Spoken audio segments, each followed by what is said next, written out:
Welcome to Shrimperscast with me, Steve Mansfield. And me, Paul Hill. On today's show, Blues bubble burst on Chesterfield's crooked spire with Mayor's men deflated in 3-0 loss. but it's glass half full for Shrimpers as Waldron and Crowther come off the bench in club debut bonanza. Consortium unveil new member at the Cliffs and reveal their 5-point plan for securing Southend's future. And we preview Southend's upcoming clash against Gateshead at the Hall this Saturday.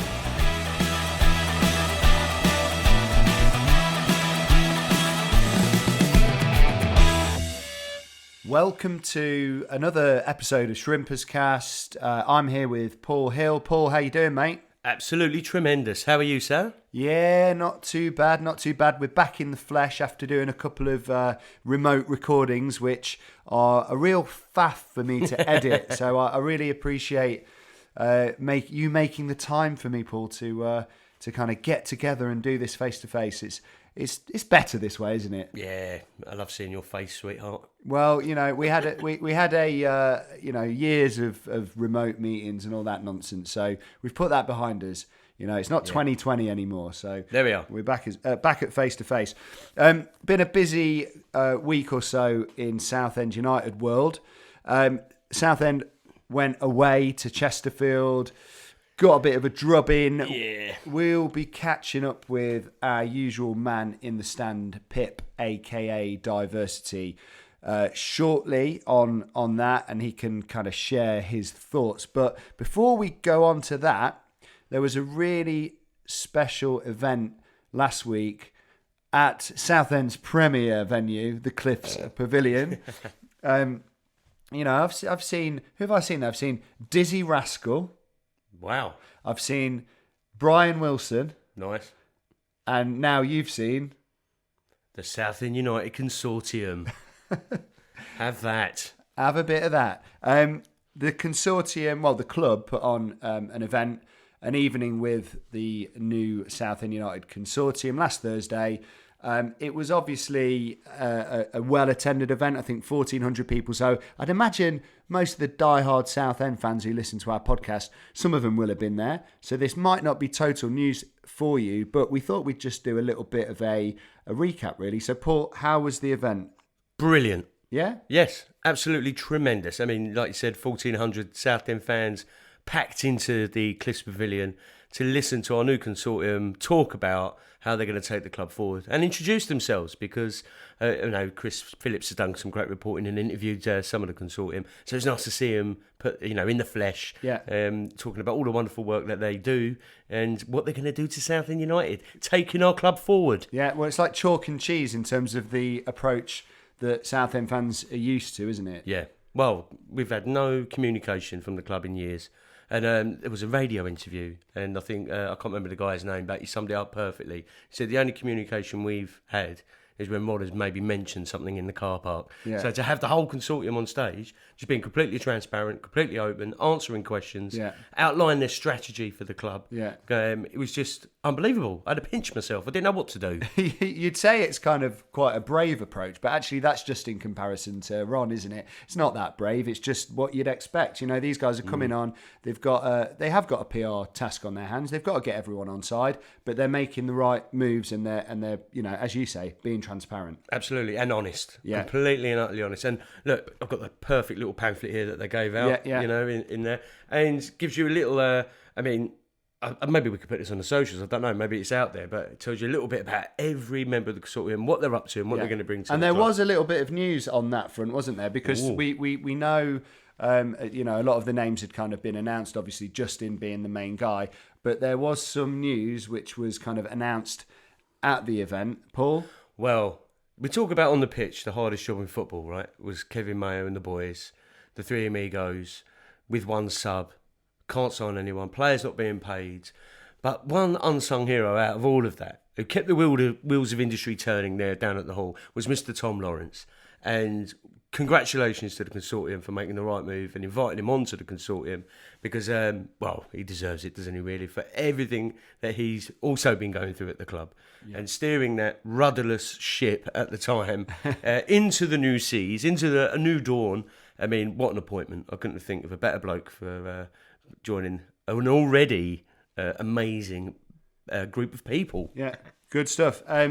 So, Tom Lawrence has joined the consortium, and he will still remain on as chief executive as well, as we understand it. Yeah? Yes. I think Justin is going to be chairman.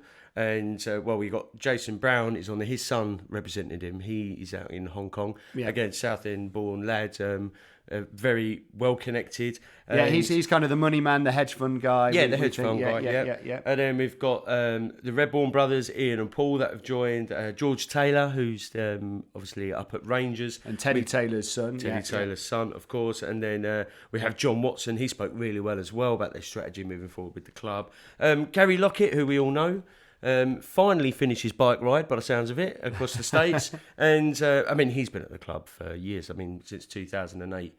And so he knows the club inside out as well. Yeah. So, what an addition there for Gary. And then we also have David Grayling and Tom Arnold, who I was lucky enough to meet. He's a bit of a Shrimperscast fan, you know. Oh, really? He is indeed. So, hello, Tom. How are we doing? Shout out, mate. Shout out. Big shout out. If you want to come on the pod, just let us know on the old socials. We'll get you on, Tom.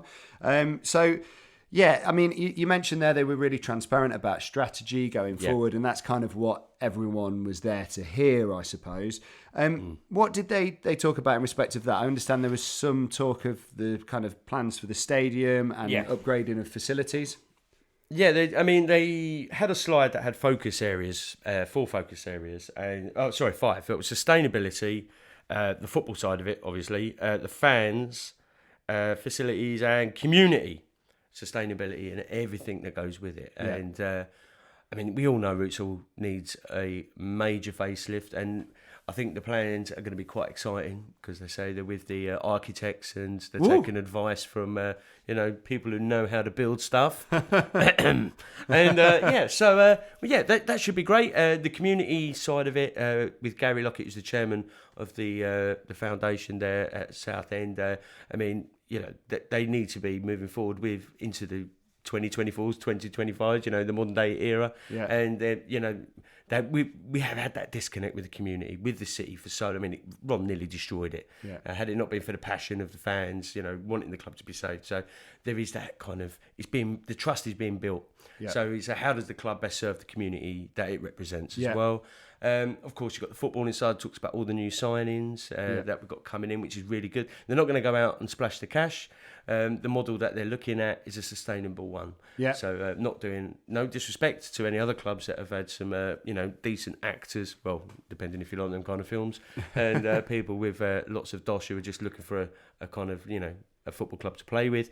Seems like the real deal. They want to take Southend, turn it around, make it sustainable, and get back in that football league. Well, that's the key thing, isn't it? To not kind of do it in a way that's so risky that if it doesn't work out, which let's face it, there's a big chance it might not be instant. Everyone wants to see a push next season, and that's a realistic target. But you wouldn't want to kind of be in a situation where it's kind of perpetually fighting against financial doom. So football is football, isn't it? It's not going to be plain sailing. We are going to hit bumps in the road. Yeah. There's things that are going to need changing, and things do change very quickly in football. What really was really exciting, we're going to have a fan zone, Steve. What? We're actually going to have a fan zone. It's going to be beer, food, and everything, live music, the whole lot, the whole shebang. You can get a gig. That's it. I'll chuck my band forward. Let's do it. But no, again, just these little things for the community. Again, they talk about having to use Rootsall 365 days a year, and a fan zone to serve the community, serve the local schools, whatever the plans they may have with that is really, really exciting as well. But what was really exciting, I keep saying that word, but I'm going to say it again. You were excited, weren't you? I was very excited, is when Kevin Mayer and John Still took the stage. Yeah. And talked about their journey so far. And I like what John said when he was like, the playoffs are there for the taking, so let's have a good go, why not? But a little hiccup with the old Chesterfield game, but it's all right, we've got plenty more games to go. We're still in touch, but the future's bright for Southend, and that's the most important thing. The future is indeed bright. And you mentioned there about one of their key focus areas being sort of the fans and fan engagement, but they also talked a bit more about the community work and continuing that and making sure that sort of keeps going. There's great community work going on at the moment, huge. but it's encouraging that that's one of their priorities to carry forward. Well, in my day job, I do a lot of work with football clubs, and Southend United is definitely one of them. I'd say they're one of the most proactive football clubs that my charity work with. And they do a lot that a lot of people don't know. I mean, we had April on talking about it, didn't we? And Dan King and John White, our ex-players down there. Hopefully we'll get them both on soon. Yeah. But it's nice to hear that that's going to continue. And in fact, they want it to grow. They want to get back into more schools, expand in the area, and get that network growing. It's just brilliant. Yeah. Absolutely brilliant. You were going to say it again. It's really exciting, isn't it, Paul? Hey! Really, if you can't tell, Paul is excited. Absolutely buzzing. So we are just doing a mini pod actually this week. We don't have a special guest for this week's episode. As Paul says, we're working hard on getting guests on for the next few shows. But we did catch up, or Paul, I should say, caught up with our man in the stand, Pip, AKA D1versity, who travelled up to North Derbyshire to see the Blues face Chesterfield at the weekend. So, Paul, let's have a little listen to your chat with Pip now. Wallop.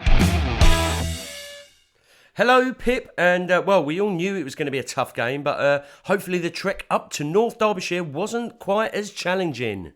Good afternoon, guys, but more importantly, good morning, good afternoon, and good evening to all you lovely listeners. My name is D1versity, and I am that crazy Southend United vlogger who follows this club up and down the country because we all love it, and let's be honest, someone's got to do it. But going in then to a little analysis we had then on Saturday at Chesterfield, it wasn't the greatest of games, was it? And especially given a couple of months ago, and I'm sure we all remember it so well, Blues only had 12 players, one substitute, that is right, available, and we beat Chesterfield 2-1 at home at Roots Hall in front of the cameras. I think there was a lot of high expectations going into this game, maybe, we can do this is a possibility, and especially after the good news last Thursday at the Cliffs Pavilion, where everyone got to hear from Justin Rees, the Consortium, Kevin Mayer and co. It was a positive atmosphere going into it, but Blues just fell up short.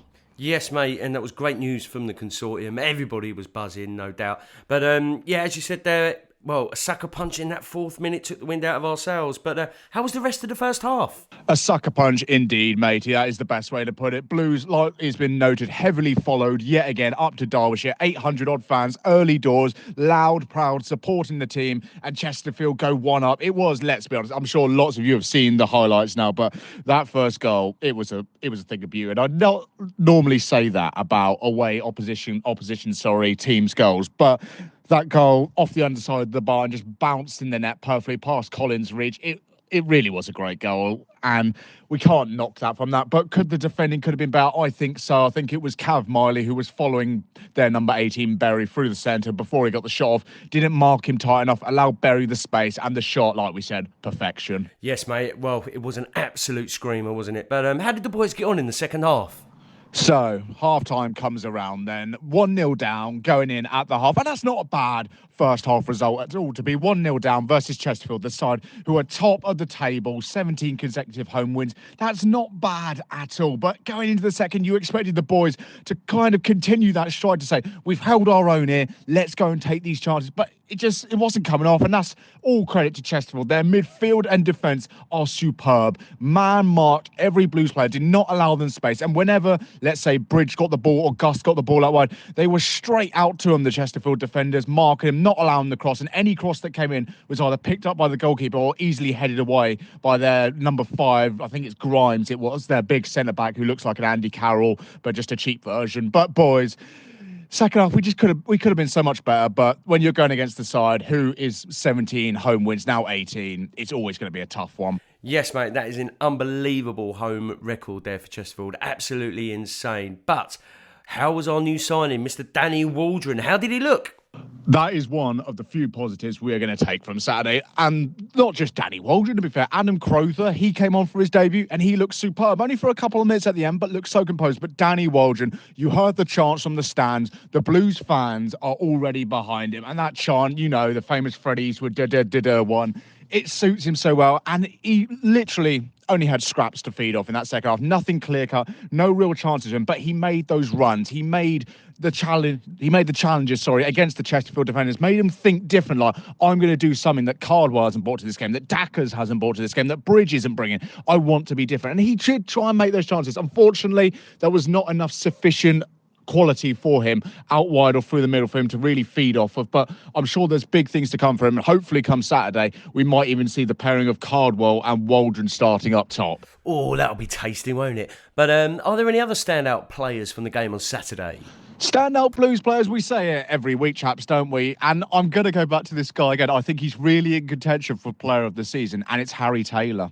He was outstanding. Yes, okay, we conceded 3 goals, and you do look at the defence and the goalkeeper after that game and go, raise eyebrows, questions are asked. But Harry Taylor, he made those challenges against the likes of Liam Mandeville, Will Grigg. When they were running at him, he was calm, composed, made the tackle, 1 possession back. In the air, he did well. It was just really unfortunate to concede 3 goals. Did we deserve to concede 3? No, I feel our performance was better than that, and it maybe should have only been 1, potentially 2. 3, I think is too far. But Harry Taylor, yet again, week after week, he shines for me. And really, player of the season, I think, is calling his name. I agree. Harry Taylor, one of the... he's going about his business a bit quietly. Absolute solid at the back. Definitely player of the season for me. Well, on to the next one with Gateshead at home this weekend, Pip. See you there. That is a perfect way to end it there, chaps. Gateshead on Saturday at home, back at Roots Hall. A big following yet again. Gateshead maybe slipping in form since the start of the season, so it's a door wide opening for Blues. I hope you all enjoy this game as much as possible. I am away for this weekend, so won't be attending, but enjoy it. Be loud, be proud, support the boys. Up the Blues, come on! Big thanks as ever to Pip AKA D1versity. Get onto his YouTube if you don't already follow him. It's D1versity with a 1. He goes to every game, home and away, apart from Gateshead, as he just said, this weekend. But yeah, he's great. He's always in the stands, always vlogging, gets some really good footage. You can actually see highlights of the games from like a different angle. So really recommend checking him out. Paul, he talked there about new signings. We've been saying this the last few weeks about how, it's been a real novelty for Southend to be signing players. And it sounds like they're all settling in really well. Who are you most excited to see this weekend at home? Oh, good question. Well, I think Morton's going to be good. We know he can pass and spray it about. He's had a bit of a head start with the team ahead of the other 2. So I'm looking forward to seeing him. Crowther certainly looks apart, but the one for me is Danny Waldron. I've heard he's rather quick. Yeah. He can run. But yeah, it's making that step up from football. I think he's chomping at the bit to get going. And yeah, home debut. I think he's going to smash in a couple. I get a sneaky feeling. I think he's really ready to rock and roll. Yeah, and Cardwell's fit again as well. So hopefully they can form a little bit of a partnership. And it sounds like from what Pip was saying, he's bringing something different to the attack. He's bringing something slightly different to what all the other players can offer, and that can only be a good thing. Versatility is the right word, I think. I maybe pronounced it wrong, but being able to approach games, different situations in different ways, and I think he's the kind of player. If he gets a sniff, he smashes it and he hits the target. So, well, the thing is, you don't score 16 goals just by doing them from tap-ins. No, Franny Jeffers never managed it, did he? Do you know what I mean? There's no fox in the box. I think this guy is going to literally just run at goal from all angles. He seems quick. He's agile. And I think, being up top with Harry, it's just going to be immense, especially, when we're firing on all cylinders, coming through that midfield. Goals galore. Very, very exciting, to use your phrase again. Looking forward to seeing them on Saturday at Roots Hall against Gateshead. We're going to take a little break and then we're going to preview that game. Why, aye. Just a mini pod this week for you Shrimperscast fans and listeners out there. But now it's time for everyone's favourite part of the show. It's time for Paul's previews. Paul, Gateshead at home this Saturday. What have you got for us? A corker. Pip touched on it earlier. What a time to be playing Gateshead. He mentioned there that their form have tailed off and, they're having a bit of a shocker. So on the road this year, they're yet to win and they're yet to score. What a time to be playing them. Yeah. So in their last 5, they've only won 1, drawn 1, lost 2. They've only scored 3, conceding 10. 3 goals in their last 5, home and away. Yeah. Wow. I know, poor, isn't it? Poor form. That is poor form. On the road, they've only won 2. That was last year, back in 2023. They haven't drawn any, and they've lost to 3 so far in 2024. They're scoring 7. The majority of them happened last year, and they've conceded 10 as well on the road. So, I mean, our home form is picking up this year. Our last home form is 1-3, drawn none, lost just the 2, and then with the Barnet and Bromley. We've scored Christmas. 9 and conceded 5. So, yeah, I fancy us big time, especially with the new signings. They're going to come out all guns blazing, I think. We need to put right the 3-0 spanking up north. Well, it wasn't really a spanking, was it? But, we shouldn't be too disheartened from that. I think, Gateshead come in, let's take it on. Yeah, it's a bit of a cliche. I mean, Chesterfield are almost in a league of their own, aren't they, with that amazing home form. They're pulling away. It might not even, it must be mathematically possible, but it doesn't look like anyone's even got a chance of catching them. Nope. So, you can't really read too much into a defeat to them. No. This is a perfect chance to bounce back. There's such a good, feel-good atmosphere about the club at the moment with all the stuff that's been going on with the Consortium, all the new signings, and there's a big chance that the 2 new boys, Crowther and Waldron, will make their home debuts on Saturday. They'll certainly be coming off the bench, I would imagine. They may even get in that starting lineup. So, fans have got a lot to look forward to. Do Gateshead have a particular danger man? Yes, he's got 12 goals this season. Is it Dananga? Yeah. He's got the same amount as our man Caldwell. Yeah. So them two can have a bit of a ding-dong to see who's going to come out on top of that. Yeah. But what is interesting is that Gateshead are just outside the playoffs as well. So these are the teams we need to be taking points off. As we're recording, Wealdstone are currently playing Aldershot. They're losing away as well, Aldershot. Yeah. At the moment, it stands 3-2. So brilliant. If Aldershot stop dropping points, we can take some points off Gateshead, close that gap up the top. Yeah. There we go. Yeah. Anything's possible in football. Yeah, that's what it's all about, isn't it? Targeting those teams around the playoffs and trying to take points off them, and then winning those games against the teams that, perhaps fighting that relegation spot and taking those, what should be on paper, easier points, but the teams are obviously really well motivated down there. So, well, I think it's going to be tight because, we drew 1-1 with them when we were back there last, but we only had 2 subs. This time we got 5. But when they came down to the hall before, and it was only 1-0 win Southend. Yeah. So it could be a bit cagey, might be a bit tight. Yeah. Obviously, Gateshead are going to want to stop the rot somewhat. We need to be kicking on.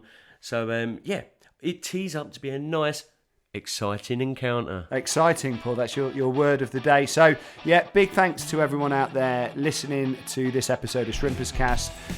Paul, thanks very much for joining me. Always a pleasure, never a chore. And as ever, massive thanks to Pip AKA D1versity for being our man in the stands. We will be back next week. If you don't already, please give us a little follow, give us a little like, give us a little share. Send us around your Southend United supporters, your WhatsApp group. Send us to your mates and say, hey, listen to this podcast. It's all about Southend United. Can you believe there are these blokes sad enough to do that every week? But please, guys, give us a little follow, give us a little share, and we will see you next week. Up the Blues. Up the Blues.